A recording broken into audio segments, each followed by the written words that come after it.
My next guest is back in action, UFC 284, February 11th. It's right around the corner. It's Elise Reed joining me here on the program. Elise, how are you? I am good. How are you? I'm doing great, but I'm not going to be traveling to Australia next month. When did you find out about this fight? I would imagine you got a full camp for a big fight like this. Yes. Yeah. We found out, I want to say October. They really wanted us back as soon as possible in December. But I sustained an injury this last fight, so I had to dial it down just a little bit. But initially it was Korea, and I was like, okay, cool, Korea, right? Yeah. But it's freezing cold in Korea. And then they go, actually, we'll do a week later in Australia. I was like, can't complain there. Opponent's the same, just the venue's a lot better. So, yeah. And it sounds like you're excited because some fighters I know don't like traveling because of all the, just the length and all that stuff. But second time for you, I think, fighting outside the U.S., right? It is. It is. I mean, this is the biggest difference in terms of time, in terms of traveling for this fight. It's like a 32-hour flight, 12-hour time difference. It is something that we have to take seriously because otherwise we're going to be a little groggy if we don't. But no, I mean, the UFC is an amazing organization, and I look forward to the opportunities to travel. So free plane ticket for me, and I get to do what I love. So yeah, send me anywhere. It's a win-win. One of the other things ahead of this fight that's changed for you is you signed with new management. You were with First Round. Tell me how this all came together. Management is something where we knew it was going to happen. Getting a management team, and the previous management was good. Obviously, we got into the UFC, and we had those opportunities, but it was time for a change a little bit. If people don't know, I'm not the best on social media, and so we changed the First Round, and they've been crushing it. So very excited about the new team, very excited about the opportunities, not just in the octagon, but also outside of it. And a really fun fight here, taking on Loma, like I mentioned, or I didn't mention it off the top. I'm mentioning it now. She's got a 7-3 record. How are you looking at this fight from a style perspective? It looks like a really cool fight on this card. I love it. I absolutely love it. I mean, the last fight was Melissa Martinez, right? Very active, more of a NASCA style fighter where it was point sparring a little bit more. So she was moving around really well. This one is going to be one where Thai fighters just move forward. Like, they just throw. And I mean, I know that it may be a little bit of the game plan, not necessarily this game plan. I always like to move inside and throw right hands. So it's going to be fireworks. I think it's going to be a great fight. We love the matchup, and to fight somebody like Loma, who has a name out there as one of the highest caliber Muay Thai fighters in the UFC is very exciting to us. Yeah. What about training partners who have been some of the main people helping you get ready for this fight? So we've had Carnicella MMA has been a great team that we've gone up and trained with before. And this is going to be another one where we're kind of working the Thai as well as some other aspects of it. So Mariah, Bryant, a lot of their people, Eric have been helping tremendously for this camp. That's good. Yeah. So sounds like a bit specific towards the opponent, which is great, obviously, because you want to be prepared. Even though I know, obviously, very confident in your own skill set, right? Absolutely. I mean, every fight is going to be a little different based on the opponent. Every fighter is going to try to incorporate or improve a little bit from each fight. But yeah, no, fighting somebody that's a Muay Thai fighter, obviously, I'm a striker as well. It's a good one. It's going to be, you're not going to want to miss it. We'll just say that. We just had the holidays, obviously. How did that impact the weight cut? Did you get to enjoy a little bit of, Christmas dinner, or what was the deal there? I did. I enjoyed the holidays. I am not somebody that walks around counting calories for a deficit. I'm a fighter that's normally sitting around. I'm not like Patty Pimblett where I come up 40 pounds after a fight. So it was good. Actually, it was great to have the holidays to get together. Obviously training throughout it as well. I think I sparred Christmas Eve, so there's no stopping. But yeah, I had some ice cream. I had some ice cream and I think croissants. It was nice. That sounds delicious. I wouldn't necessarily have them together, but no, I don't think you do. But yeah, right, it's still a good combo. That's great. And kind of on that note, like, because you're traveling so far and the time change and all that, does the weight cut alter at all, or like do you try and maybe cut more here, or how does that work?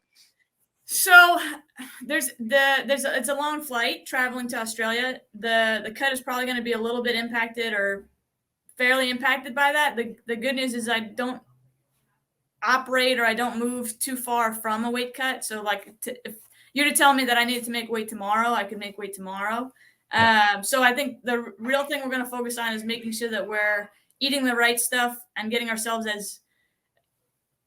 setting ourselves up for success after we come back. And we're actually traveling a little earlier to Australia to make it a little easier so that I'm not acclimating and getting into a weight cut all at the same time. And who's going to be making the trip down there with you as far as your corner? So it's going to be John Canabay. It's going to be Dana Leary. It's going to be a nice little crew. My mom's coming out as well. She's not going to be in the corner. But I'm sure she's going to give me some tips from the sidelines, from the stands.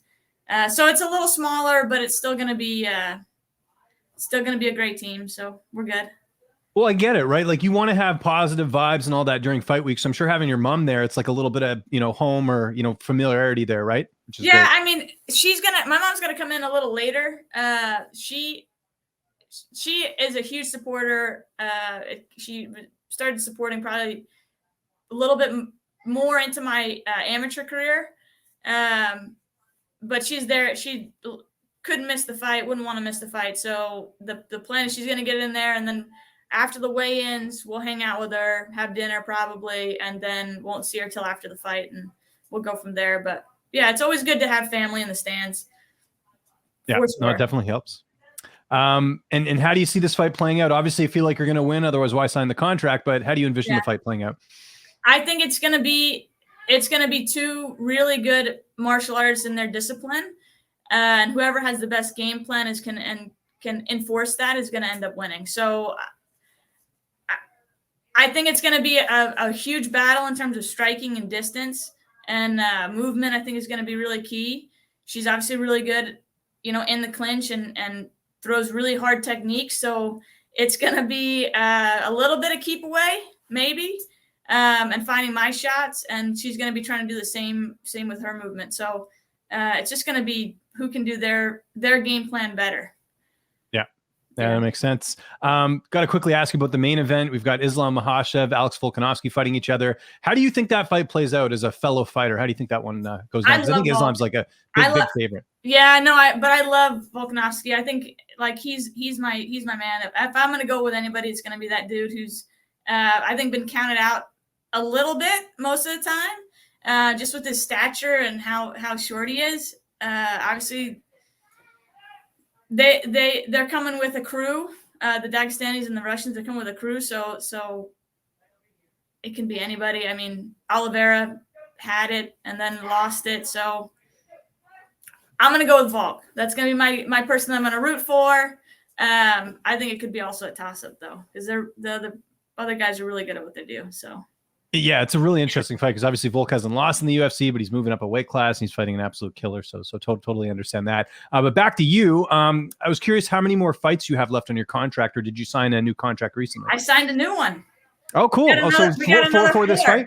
Yeah, we got another 4, including this one. And we're going to, like I said before, I like to stay really active. So we're going to go as hard as we can. The last fight, I sustained an injury, a pretty significant injury. So it took me out of the game for a little bit, but I'm back in no less than 6 months. So yeah, we're gonna tear them through. Hopefully another one in the summer, late spring, summer, and then another one in the fall again. And we just keep cycling through. That's awesome. How cool is that? Not every fighter makes it to their second, third UFC contract. You got to be feeling good. Like that's got to be like a nice boost going into this fight. Yeah. I mean, it's also not a fight that's an easy fight. So I'd say that I'm still working for it, working for that contract.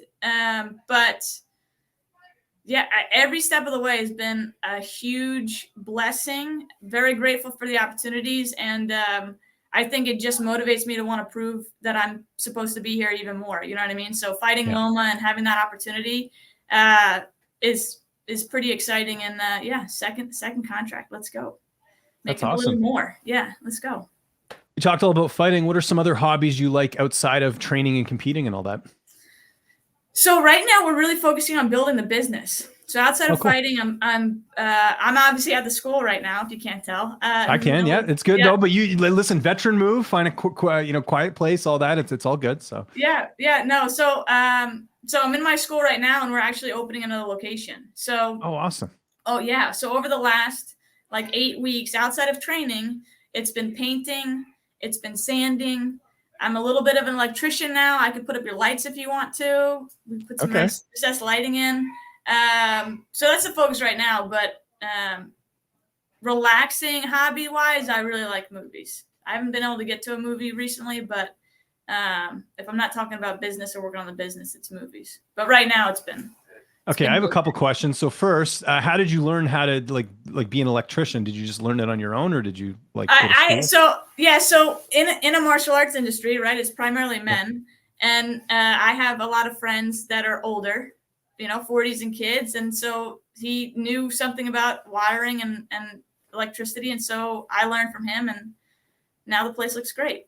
So awesome. And it's a good skill to learn, right? I mean, everyone needs, electricity on to do anything. So it's, listen, when I buy my first house, you better believe I'm going to be doing all of it myself, because I can. So it's going to be exciting. Yeah. That's cool. And what's the last good movie you've seen, or something that, when I say that comes to mind? The last good movie.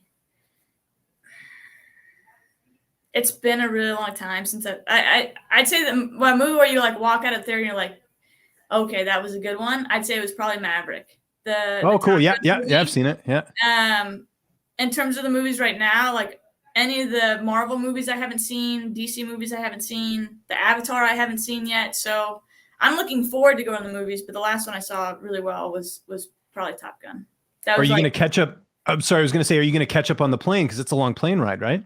Yeah. So yeah, I will. The last time I was on a plane ride like that was being deployed, and it was like 26-hour plane flight to Kuwait. So all you do is sleep and watch movies. Yeah, no, that's a good idea. I didn't even think about that, but yeah. There you go. That's what I'm here for. We're not just here to talk fights, a little bit of travel advice too, right? So it always helps.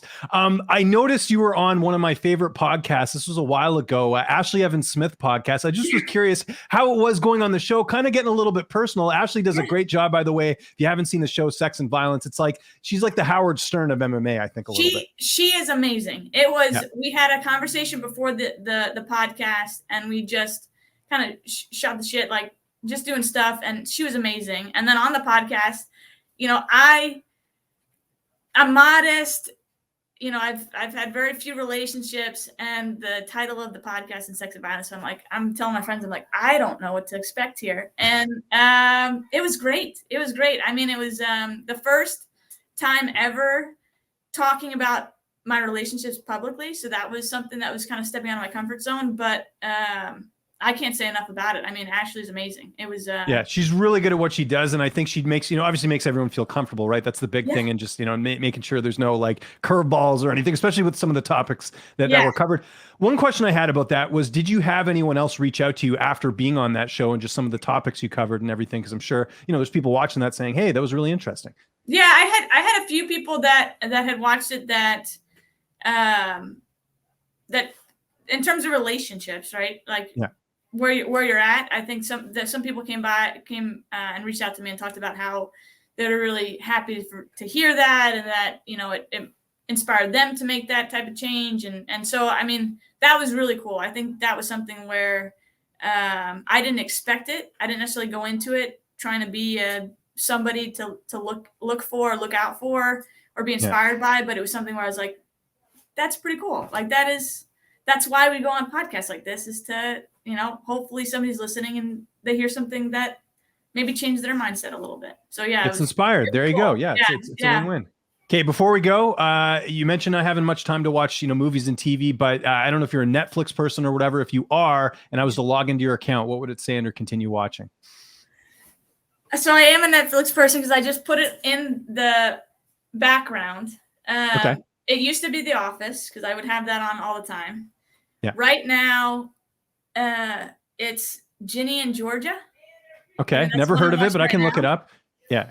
And then there was one that I was watching about somebody who called McDonald's and pretty much did like the sexual assault thing. Is that the thing you're talking about? Yes. I don't know what the name of it is, but that's another. It's called I think it's called Don't Hang Up the Phone or something. That was one of the weirdest documentaries I've ever seen. If people haven't seen it, I think it's called Don't Hang Up the Phone or Hang Up the Phone or something like that. It was the craziest thing I've ever seen. One of them, because I'm a big documentary person, so I've definitely seen that one. So it blew my mind. It was something like, where how do you go through it and not know? Like, I know. I think what it kind of showed is that, like, when people think like authority is such a, I mean, you would know this being in the military as well, but like, you know, just sort of the authoritative figure, like you're out of your element a little bit. I mean, you think back to when you were in school and stuff and teacher says do something, a lot of people are kind of like, whatever, like kind of the same thing. Like maybe people just really felt like I might get in trouble, I better do this. But at some point you're kind of like, wait a second, you know? So, no, I mean, it was something where you're watching and you're like, I don't know how in any mind, if you thought that was a good thing that you did behind closed doors with the camera and everything. It was good. It was nuts. If you don't know what we're talking about, just go see the trailer. It'll make more sense because we're kind of going vague, but it's just because there's a lot of weird details there and all that. I'll tell you what's not weird though. This fight, UFC 284, February 11th. We're looking forward to it. Elise, thank you so much. If there's anyone you'd like to thank before we get out of here, any sponsors or any social media you want to plug, I'll give you the last word. Well, thank you for having me. It's always fun to get on here and talk about fights. Outside of that, Kickside Martial Arts, we're opening a third location, which is really exciting. And First Attachment is my supplement company. So check them out. They're really good. I sleep like a baby now because they gave me stuff that makes me sleep really well. So, yeah. That's awesome.